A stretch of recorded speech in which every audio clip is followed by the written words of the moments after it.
Let's take a deep dive into core competency number 4, Cultivating Trust and Safety. I'm Jennifer Kumar from Authentic Journeys.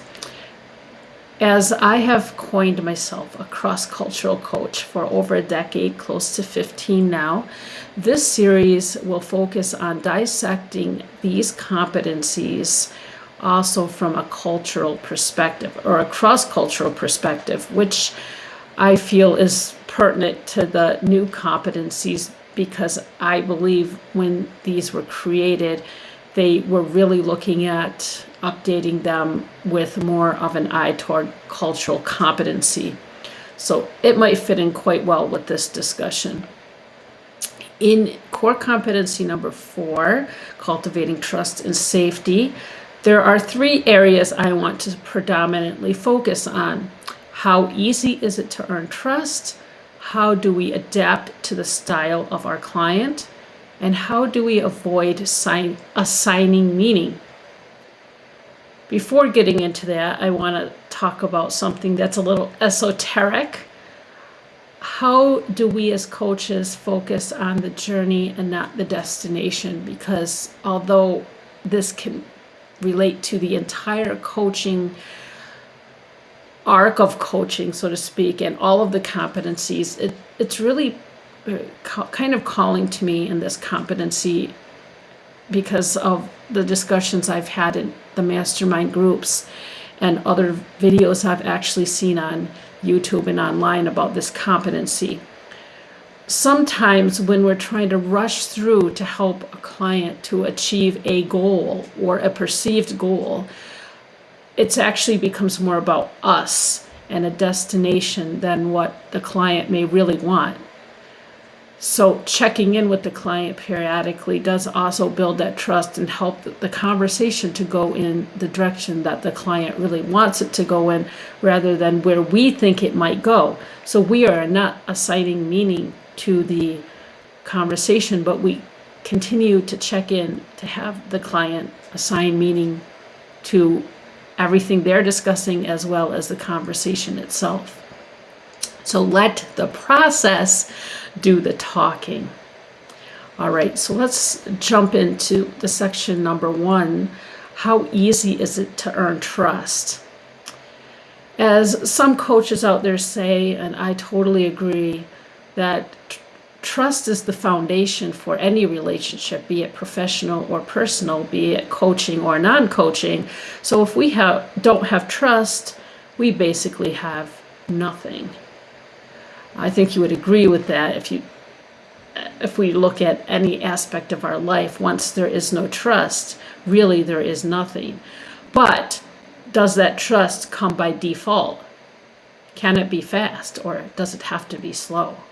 So there's a lot of variables here, but when we're talking about it from a cross-cultural perspective, of course we don't want to assign stereotypes because there are a wide variety of personalities in any culture. However, some areas we can look at as far as how we gain trust in coaching. By reference. What does that mean?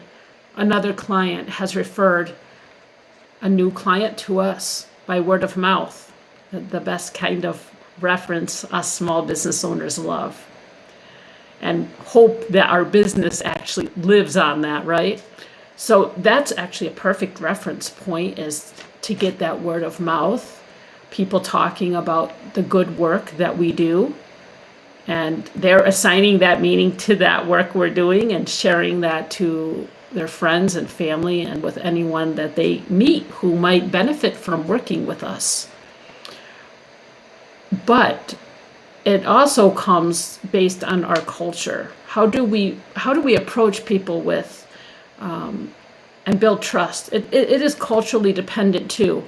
In the U.S., I think we have a phrase that we use, something like innocent until proven guilty, which ideally we should follow that, but maybe we don't. So a lot of cultural ideals are ideals, but in practice they might not actually happen that way, or they happen in unexpected ways.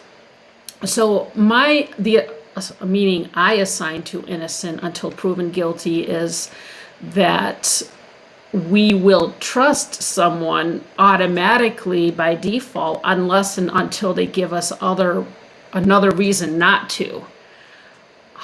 So because of this ideal, maybe as Americans, we think we are trusting, or maybe others from other cultures think we are trusting. And maybe this can be seen in certain aspects, like in the US and especially small towns, when people walk by each other, they actually make eye contact and smile. And in other cultures, not only could this be considered something that would put the other person on the defensive, but would feel too familiar. Like, how can you look at me like that? You're looking at me like you really know me, like you're really friends with me, like you really are an intimate friend, or someone who knows me really well. This was the experience I had in India when I made eye contact on the street with people in the same way that I did in the US. And the response was unexpected. So when I worked in India for 7 years and lived there full time, it struck me it took me by surprise that one of the ways that people built trust as an adult was that when they wanted to do one-on-one coaching with me in the intake session, which all happened face-to-face in person at that time, they would bring a trusted person with them to the intake session, and it was expected that that person would attend the intake session with them.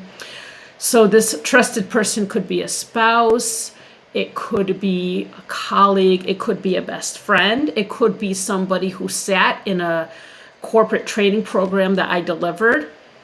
So they already knew me from that perspective. And all of this took me by surprise because these were all adults. Yes, there were occasions I did coaching with high school students or with college students. And in that case, to me, it felt completely natural that a parent would be involved in that case.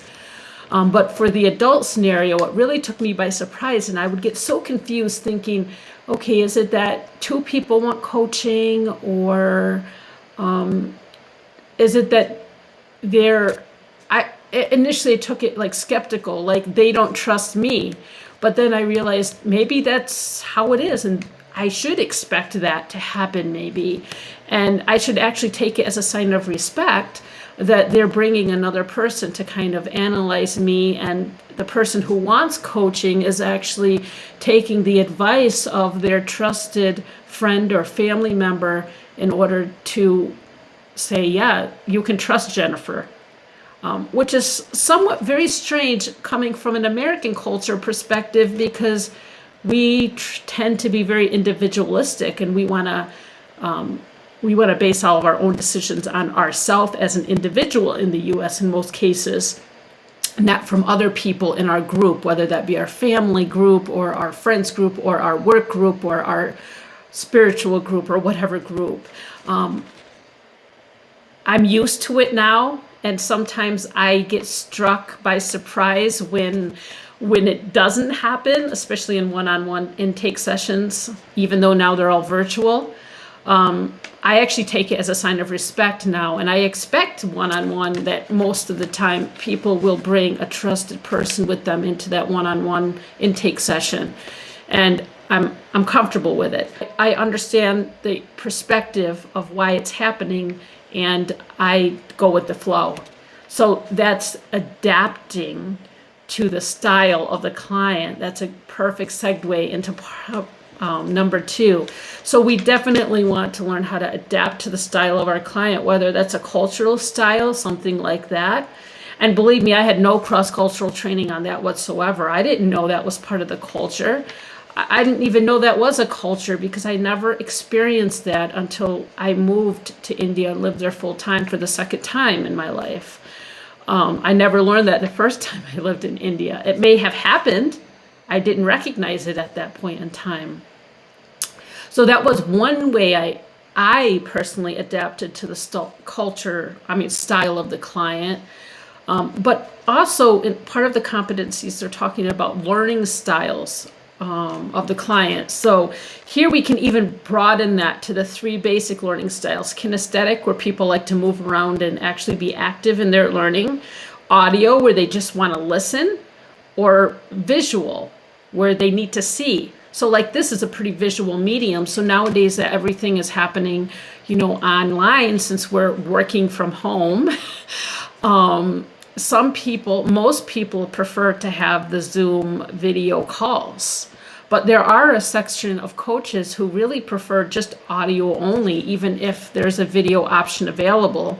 And maybe to make it easier for them, they just move over to a telephone or a mobile phone, rather than a platform where you can easily turn on the video. So how can you adapt to the learning style of your client? And this helps us to be agile. I work with agile teams. We are pretty familiar with the concept of being agile and working through an iterative process, which means that one day you might sit with the client and come up with an entire arc of coaching for that particular client.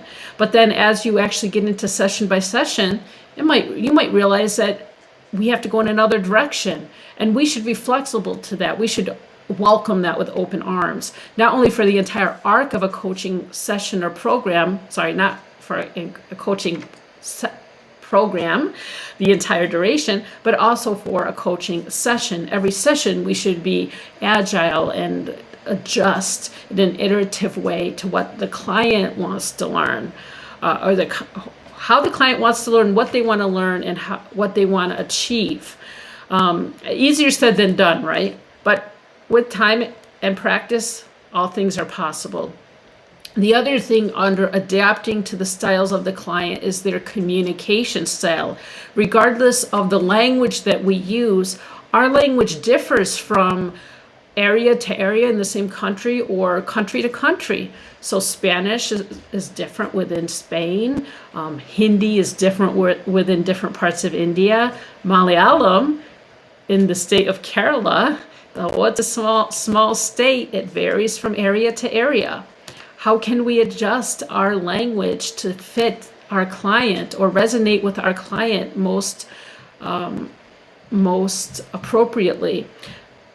Let's take English, especially for native speakers in Western countries. Some of us tend to think that others will understand our English immediately. Even if I'm coached by someone from the UK or Australia, I guarantee I would not resonate right off the bat, to use an idiom. I would not resonate immediately with that way of using English. There would be not just an accent difference, a sound difference. There would be idioms that are different. There would be different ways of engaging, different ways of starting a conversation. So yes, I've found different ways to start conversations with those I coach in India. For instance, in the US, when we start our conversations, we would not ask, have you had your lunch? Have you had tea? We talk about these things when we start coaching conversations with people in India, and this is just trying to get resonate with people on their level, so they feel like we're one and the same. I understand where you're coming from. To the best of our ability, we can't be perfect, and there's always individual differences. Now let's look at the last part, assigning individual meaning or assigning meaning. We should not assign meaning as coaches to conversations. And of course, this conversation, which is really not a conversation, but a lecture or a discussion, is really going long. But I think if you're getting this far, you're finding some value, and I appreciate that. Actually, before we get into the last part, I've decided to break up this core competency deep dive into 2 parts because it is quite long. So I will link up the second part to this video for your reference. Thank you so much for listening up until this point. For more information, please come to authenticjourneys.info. Thank you so much, and see you in part 2 of core competency number 4, cultivating trust and safety.